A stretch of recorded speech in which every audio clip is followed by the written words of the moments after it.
La Russie a tiré environ 450 drones et 70 missiles en direction de l'Ukraine pendant la nuit, lors de l'une des plus grandes attaques de sa guerre continue.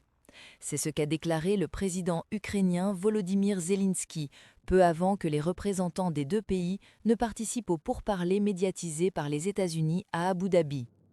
L'attaque aérienne a ciblé au moins 5 régions et s'est concentrée sur le réseau électrique de l'Ukraine dans le cadre de la campagne de Moscou visant à priver les civils d'électricité, de chauffage et d'eau courante pendant l'hiver le plus froid depuis des années.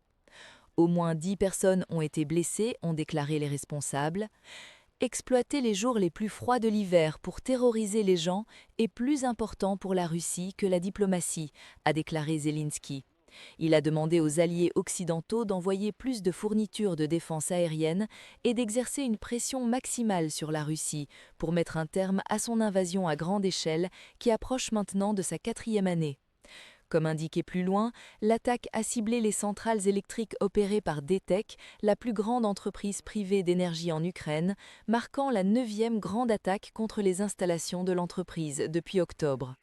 À Kiev, les attaques ont endommagé et incendié des bâtiments résidentiels, un jardin d'enfants et une station-service, blessant 5 personnes, a déclaré le service d'État des urgences. La Russie a également frappé la région nord-est de Kharkiv en Ukraine et la région sud d'Odessa, où des blessures ont été signalées. Les pourparlers à Abu Dhabi sont prévus pour mercredi et jeudi, cependant un accord semble lointain, malgré la pression continue de Washington.